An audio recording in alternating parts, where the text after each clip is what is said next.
Homewood means bullet holes and blight. It's home to violent gangs, and it's home to working families. Nakia Speaks' husband is a general contractor. She's a stay-at-home mom. You said there used to be a bowling alley here and Yes. roller rink. Yes, loved it. It used to be right across the street from where I used to live. She has 3 sons. Rather, she had 3 sons. One was murdered here 2 years ago. She wants a better Homewood for 12-year-old Leland and his little brother.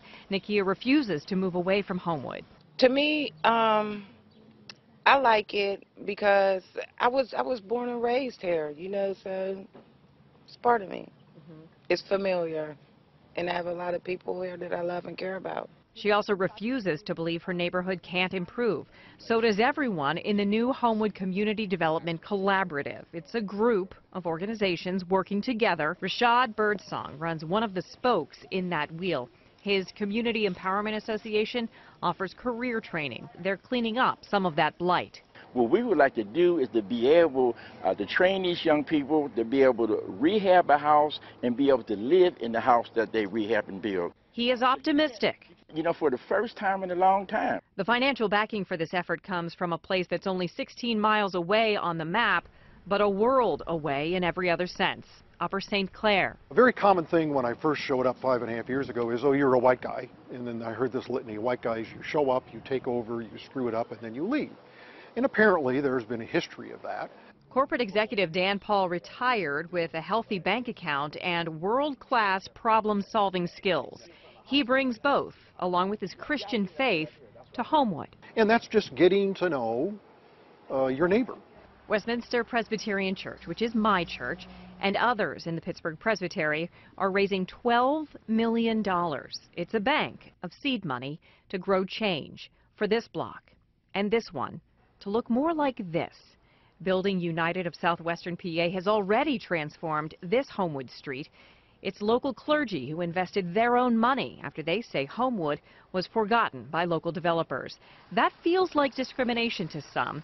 Racial reconciliation will have to come along for the ride in this effort. See, people never thought we'd do this. They thought the preachers won't stick together. We did. They won't get the money to build anything. We did. The big new idea to make things work this time, allow actual Homewood residents to call the shots on how the money is spent. Consultant Ron Porter's lived here for 43 years.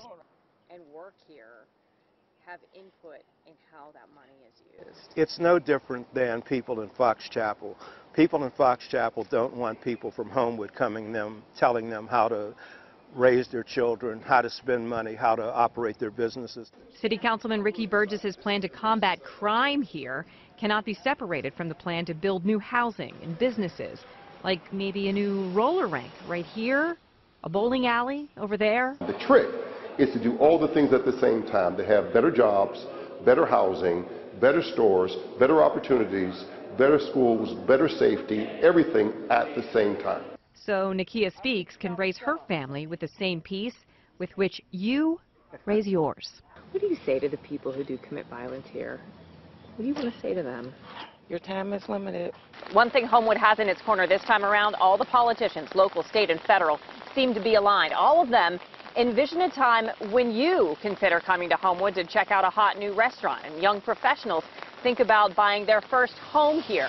I'm going to check back in a few months to see if any of that is closer to reality.